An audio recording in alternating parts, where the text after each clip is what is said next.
Assalamualaikum warahmatullahi wabarakatuh. Maradı bu arada pazar açtığını yeni pazar Alakalkın mahallesinde. İçeride Avtomerkez 71 Zapças magazini açıktı İsmailişan'da. Zapçasların her xil modelleri var. Ne deseniz kayıt orijinal vejde var bir de. Kalotke, Dinam, Akamator, Amazatör ismi, Porsche ismi, Gizli ismi, Diboy nerseni getirip veremiz de tuttular. Büyüğün açılıp, açmadı. Kurustu vejlerine gelip açılışı tuttuğunu Kudalatı işede Diboy zapçası gelip verip getirip veremiz. Eğer de üzümde yetişmese, hazır kolmin kaladı olsa uzakta bir 4 set, 5 set içinde getirip veremiz de tuttular. Menzil içine de olsak İsmailişan'ın prizinden Pragilisana Pırgayı da Sammo'nun yanında. Ülke ne zapçasan var? Şunları bir çimtirip bir... Bir de pulaflarsa, sonra kavgalarsa yapsınlar. Bir de pulaflarsa Berç avtomobillara, motorkadar dostlar tapıladı. Abdurrahman Prisis'le filtre disleme, emmesi tap vereniz. İşançlı, kaliski, ciyemlerseler. Halkşazlarına da merzi tapıladı. Bemalar geleverseler.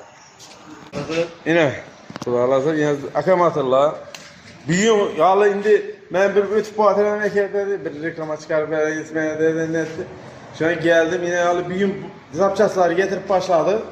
Bu salim blok disileme,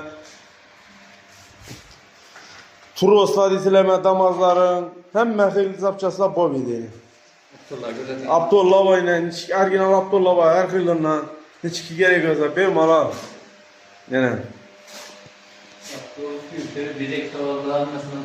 Radyatörler her türlü modeller. Liboy maşina. Hal büyüğün halı indek geldi. Daha zekkel böylekiler karukele açıp yine karukele yaptı.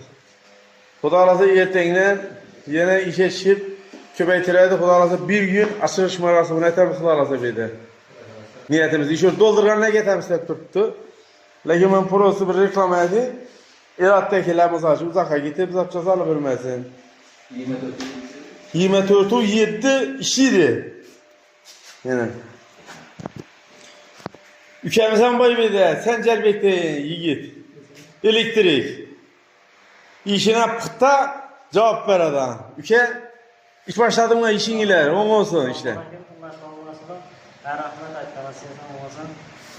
Xudo xolasa shunday elektrik ishim ne xizmat bo'lsa aytaverasiz endi xizmatdamiz bilaverasiz.